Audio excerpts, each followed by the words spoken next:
تم اقرار کرتے ہو کہ اللہ تمہارا اور ہر چیز کا مالک ہے. اس کے کیا معنی؟ اس کے معنی یہ ہیں کہ تمہاری جان تمہاری اپنی نہیں، خدا کی ملک ہے. تمہارے ہاتھ اپنے نہیں، تمہاری آنکھیں اور تمہارے کان اور تمہارے جسم کا کوئی عضو تمہارا اپنا نہیں. یہ زمینیں جن کو تم جوتتے ہو، یہ جانور جن سے تم خدمت لیتے ہو، یہ مال اسباب جن سے تم فائدہ اٹھاتے ہو، ان میں سے بھی کوئی چیز تمہاری نہیں. ہر چیز خدا کی ملک ہے اور خدا کی طرف سے عطیے کے طور پر تمہیں ملی. اس بات کا اقرار کرنے کے بعد تمہیں یہ کہنے کا کیا حق ہے کہ جان میری ہے، جسم میرا ہے، مال میرا ہے اور فلاں چیز میری ہے؟ دوسرے کو مالک کہنا اور پھر اس کی چیز کو اپنی قرار دینا بالکل ایک لغو بات ہے. اگر در حقیقت یہ بات سچے دل سے مانتے ہو کہ ان سب چیزوں کا مالک خدا ہی ہے تو اس سے دو باتیں خود بخود تم پر لازم ہو جاتی ہیں.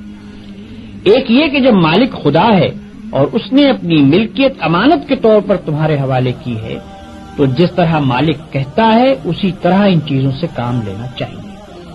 اس کی مرضی کے خلاف ان سے کام لیتے ہو تو دھوکہ بازی کرتے ہو.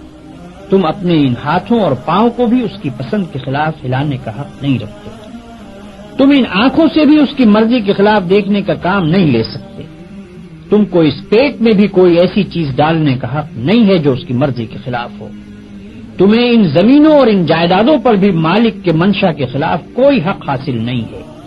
تمہاری بیویاں جن کو تم اپنی کہتے ہو اور تمہاری اولاد جن کو تم اپنی کہتے ہو، یہ بھی صرف اس لیے تمہاری ہیں کہ تمہارے مالک کی دی ہوئی ہے. لہذا تم کو ان سے بھی اپنی خواہش کے مطابق نہیں بلکہ مالک کے حکم کے مطابق ہی برتاؤ کرنا چاہیے. اگر اس کے خلاف کرو گے تو تمہاری حیثیت غاصب کی ہوگی.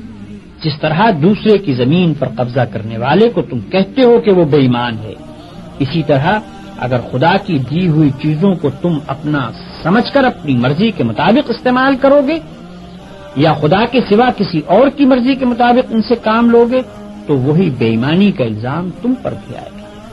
اگر مالک کی مرضی کے مطابق کام کرنے میں کوئی نقصان ہوتا ہے تو ہوا کرے. جان جاتی ہے تو جائے، ہاتھ پاؤں ٹوٹتے ہیں تو ٹوٹیں، اولاد کا نقصان ہوتا ہے تو ہو، مال و جائیداد برباد ہو تو ہوا کرے. تمہیں کیوں غم ہو؟ جس کی چیز ہے وہی اگر نقصان پسند کرتا ہو تو اس کو حق ہے